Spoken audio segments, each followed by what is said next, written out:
Terceira instrução do aprendiz. O bode. Denominação e significado. Venerável mestre diz.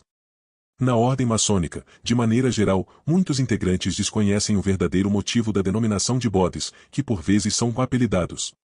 Infelizmente, também são assim chamados no mundo profano, por aqueles que se dizem deveras conhecedores da instituição, e que utilizam essa denominação de modo extremamente pejorativo, estendendo consequentemente tal atitude de demérito para toda a ordem.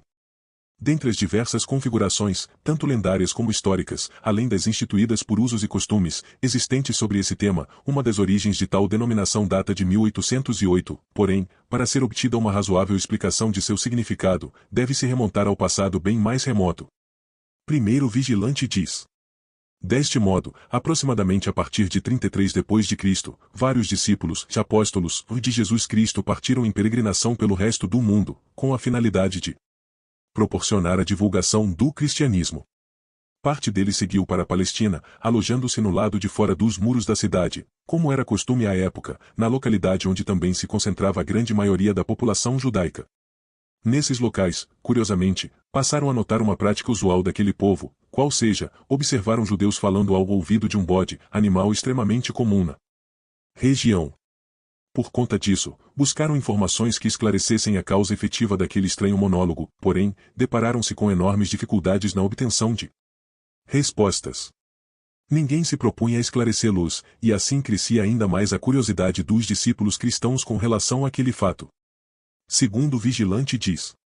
Até que finalmente o apóstolo Paulo, conversando com um rabino que também imigrara de uma outra aldeia, que por lá estava apenas de passagem e, portanto, sem maiores compromissos com os demais, foi informado que aquela espécie de ritual era utilizada como instrumento de expiação de erros pessoais, isto é, uma maneira de confissão dos próprios pecados. Naquele tempo, fazia parte da cultura do povo judaico contar suas faltas a alguém de sua extrema confiança, mesmo quando as cometida escondido, pois mesmo essa falha não tendo sido vista por nenhum ser humano, não passaria despercebida do Criador. Acreditavam que, com isso, se alguém mais soubesse de suas faltas, o pecador ficaria mais aliviado em sua consciência, pois estaria dividindo com outro, tanto seus sentimentos quanto seus mais íntimos problemas.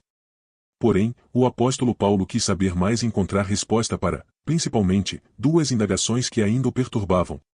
Item por que dividir suas confissões com um bode, e item por que um animal como o bode poderia ser utilizado como seu melhor e mais adequado confidente.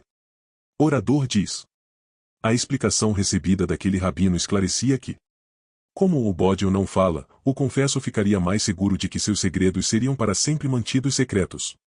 Muito tempo depois, a Igreja Católica introduziu em sua concepção ritualística a instituição do confessionário, mas que só alcançaria a eficácia procurada se fosse complementado com o imprescindível voto de silêncio do padre confessor.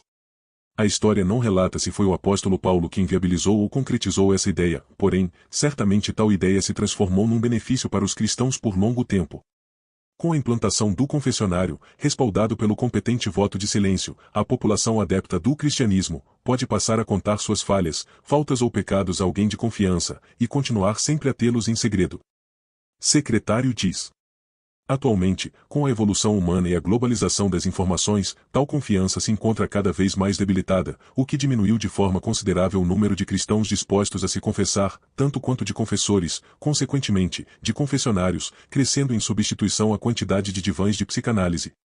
Outra concepção, provavelmente lendária, diz respeito a que os maçons seriam conhecidos como bodes, tendo em vista a criteriosa manutenção de seu rigoroso silêncio, e também dos aspectos que devem nortear sua exemplar conduta, qualificadas pela adjetivação de justas e perfeitas. Por isso, tal comparação se faria com o bode, praticamente o único entre todos os animais da natureza, que possui um quase fechamento perfeito quanto ao ajuste entre as arcadas dentárias superior e inferior da boca, movimento este conhecido como justo e perfeito. Mas, retomando a 1808 na França de Napoleão Bonaparte, que após o golpe do 18 Brumário, investiu-se tanto como novo líder político quanto como líder da fé, em seu país. Unida a Bonaparte, consta que a Igreja iniciou uma séria perseguição aos integrantes de todas as organizações que não tivessem caracterização de cunho governamental ou católico. Guarda, ou cobridor, o diz. Assim, como se constituía numa ordem que propugnava o livre pensamento, isto é, a liberdade generalizada de ideias e ideais, por pura perseguição, a maçonaria teve os direitos suspensos e seus templos fechados, sendo terminantemente proibida de se reunir. Porém, sendo a sublime instituição composta por integrantes que se caracterizavam, principalmente, pela fibra e coragem demonstradas, de acordo com relatos históricos disponíveis, estes insistiam em se reunir na clandestinidade, tentando modificar e substituir aquele caótico arbítrio reinante. Nesse período muitos maçons foram presos pela Igreja, sendo submetidos aos mais terríveis interrogatórios e consequentes sacrifícios físicos, tudo em nome da Santa Inquisição. Mas a maçonaria nunca encontrou entre seus integrantes nenhum covarde ou delator e, surpreendentemente, chegando ao extremo de um dos inquisidores afirmar ao seu superior a seguinte frase: Senhor, estas pessoas, os maçons, parecem como bodes, pois por mais que os flagele, não consigo arrancar-lhes nenhuma palavra.